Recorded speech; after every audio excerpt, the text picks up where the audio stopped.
नाजरीन, हम टीपू सुल्तान के इतिहास को आपके सामने पेश कर रहे हैं, जो खान आसिफ की लिखी और शोधित एक नावेल पर आधारित है। इस इतिहास में कुछ ऐसे घटनाक्रम हैं जिन्हें सुनकर दिल सोचने पर मजबूर हो जाता है और कहीं कहीं दिल को ठेस भी पहुंचती है। हमारा उद्देश्य टीपू सुल्तान के इतिहास को आपके सामने लाना है, न कि किसी के दिल को ठेस पहुंचाना।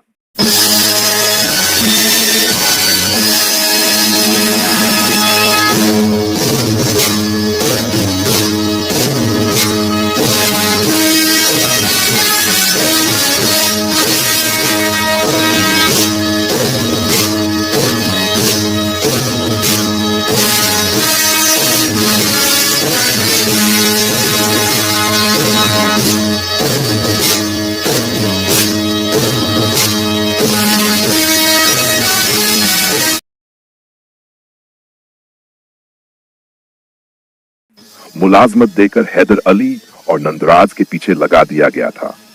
खंडेराव कुछ दिन पहले पुणे के दरबार में एक अच्छे पद पर आसीन था, मगर उसकी चालाकियों और साजिशों से तंग आकर मराठों के पेशवा बालाजी बाजीराव उसे इलाका बदर कर दिया था। आखिरकार खंडेराव रोजगार की तलाश में मैसूर पहुंचा और अपनी मक्कार बातों से राजा कृष्णा को यकीन दिलाया कि वह हर उलझे हुए मसले का हल पेश कर सकता है। राजा ने इस शर्त पर उसे नौकरी पर रख लिया कि वह जल्द ही राज्य को मंत्रियों के चंगुल से आजाद कर देगा।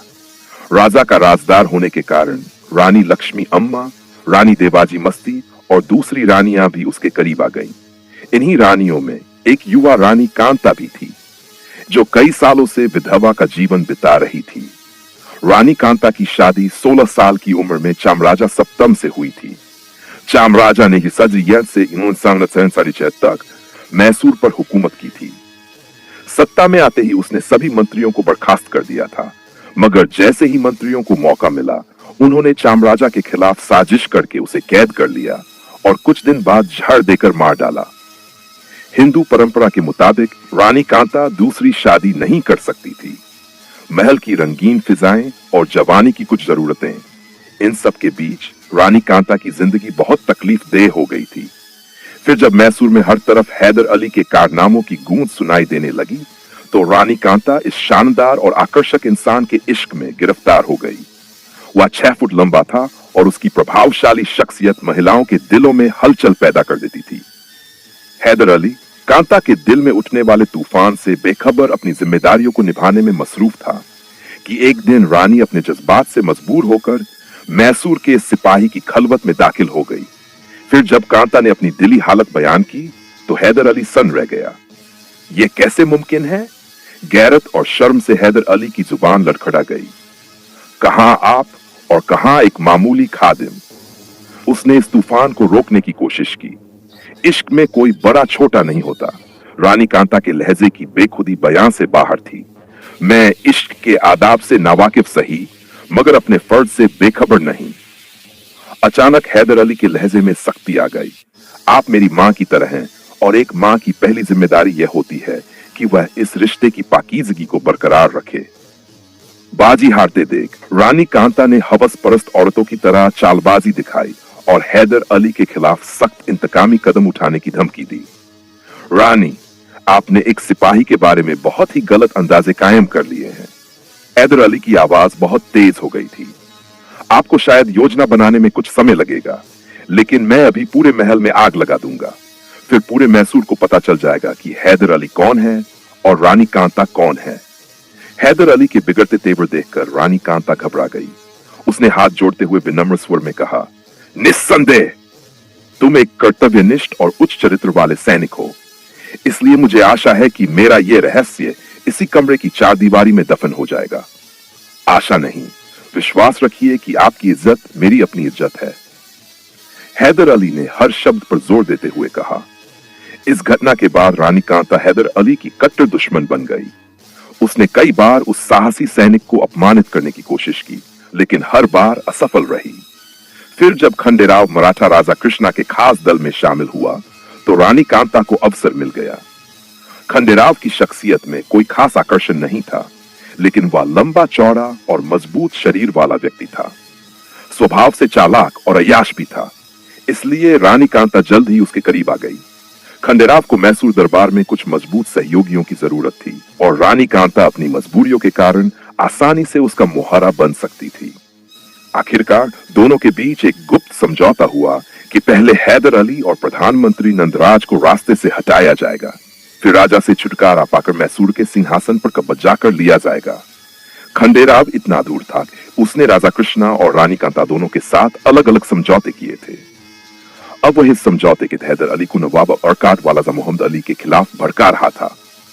खंडेराव की चालाकी इतनी गहरी थी, उसने प्रधानमंत्री नंदराज को पूरी तरह नजरअंदाज कर दिया था और हैदर अली के अपमान का बहाना बनाकर मगरमच्छ के आंसू बहा रहा था। कुछ देर सोचने के बाद हैदर अली नवाब अरकाट के नाम दूसरा पर लिखवाया और उसे खंडेराव को सौंप दिया। हैदर अली बिल्कुल अनपढ़ था, इसलिए उसे दूसरों से पत्र लिखवाना पड़ता था और अंत में वह बस 2 टेढ़ी मेढ़ी रेखाएं खींच देता था। यही उसके दस्तखत होते थे। हैदर अली ने अपने पत्र में नवाब अरकाट को संबोधित करते हुए लिखा, तूने इस्लाम दुश्मनों के हाथों अपनी पूरी जमीन बेच दी, लेकिन मुझे थोड़ी सी जमीन नहीं दी। खैर, मैं जल्द ही तुझे दिखाऊंगा कि हैदर अली कौन है। अभी नंदराज और हैदर अली तिरुचिरापल्ली के आसपास डेरा डाले हुए थे कि मैसूर एक नए तूफान की चपेट में आ गया। इस तूफान के लिए राजा कृष्णा और उसकी रानियां जिम्मेदार थीं। नंदराज की गैर हाजिरी में राजा ने मंत्रियों की राजनीतिक कैद से मुक्त होकर स्वतंत्र होने की कोशिश की, लेकिन नंदराज के छोटे भाई दीवराज ने महल पर तोपों से हमला कर दिया। राजा और रानियों ने घबराकर फिर से मंत्रियों की आज्ञा मान ली, लेकिन साजिशों का दौर फिर भी जारी रहा। मैसूर की सेना के एक बड़े हिस्से ने गंगाराम के नेतृत्व में मंत्रियों के खिलाफ विद्रोह कर दिया। इस प्रकार पूरे राज्य में अशांति फैल गई। यह एक बड़ा राजनीतिक संकट था, जिसे प्रधानमंत्री नंदराज के अनुसार केवल शहबाज और हैदर अली ही नियंत्रित कर सकते थे। आखिरकार इन दोनों भाइयों ने केवल 2 महीनों के भीतर विद्रोहियों के सभी क्षेत्रों पर कब्जा कर लिया और विद्रोही गंगाराम को कैद कर लिया। नंदराज हैदर अली की इस उपलब्धि से बहुत प्रसन्न हुआ। उसने खुलकर स्वीकार किया, मैसूर के अस्तित्व के लिए हैदर अली की उपस्थिति अनिवार्य है। पूरे राज्य में उसके जैसा बुद्धिमान, वीर और समय पर सही निर्णय लेने वाला दूसरा कोई सैन्य अधिकारी मौजूद नहीं है। विद्रोह के पूरी तरह समाप्त होने के बाद नंदराज लौट आया, लेकिन स्थिति का आकलन करने के लिए वह मैसूर के बजाय सतीमंगल में ठहर गया। हैदर अली भी उसके साथ था। इस दौरान दक्कन के शासक निजामुल मुल्क मीर निजाम अली खान ने मैसूर पर हमला कर दिया और श्रीरंगपट्टनम का घेराव कर लिया।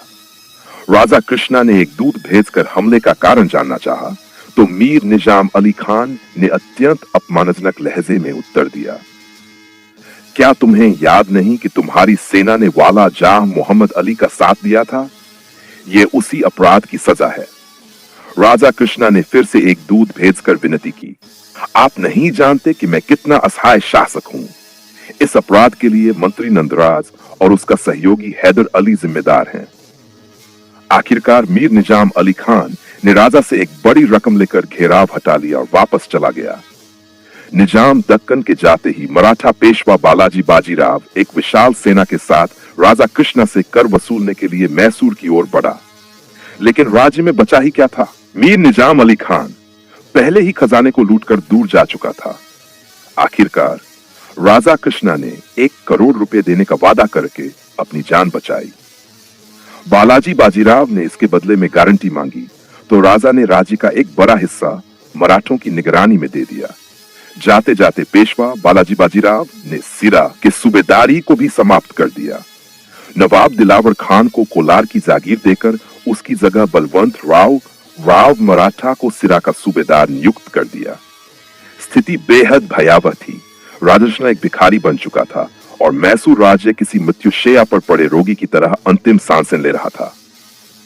कुछ दिनों बाद बलवंत राव को हटाकर गोपाल राव को सारा का सूबेदार बना दिया गया। वह एक कठोर मराठा सरदार था। गोपाल राव ने सूबेदारी का पद संभालते ही राजा कृष्णा से 1 करोड़ रुपए की तुरंत अदायगी की मांग कर दी। राजा इतनी बड़ी रकम कहां से देता? वह तो खुद एक पैसे के लिए तरस रहा था।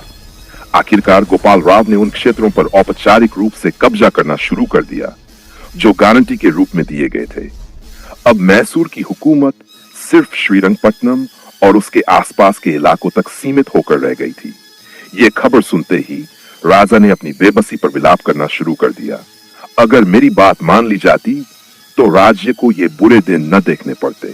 श्रीरंगपट्टनम पर अब भी मंत्रियों का शासन था, इसलिए लोग खुलकर कुछ नहीं कह सकते थे, लेकिन वे दिल ही दिल में नंदराज को कोस रहे थे।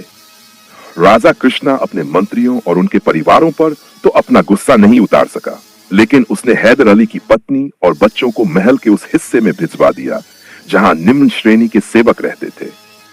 टीपू सुल्तान उस समय 2 वर्ष का हो चुका था और 1 साल से उसने अपने पिता का चेहरा भी नहीं देखा था। फातिमा बेगम ने बड़ी मुश्किल से एक भरोसेमंद व्यक्ति के माध्यम से अपने पति को यह संदेश भेजा। राजा ने आपकी सेवाओं का ये इनाम दिया है कि आपकी माताजी, मैं और टीपू गुलामों से भी बदतर जिंदगी बिता रहे हैं। हर समय 2-4 हिंदू सैनिक हमारी कोठरी के चारों ओर पहरा देते रहते हैं और आपके लिए अपमानजनक शब्दों का इस्तेमाल करते हैं। वे कहते हैं कि वह एक गद्दार मुसलमान था जो कठिन समय में भाग गया। मुझे हर समय यह डर लगा रहता है कि वे लोग टीपू को मार न दें।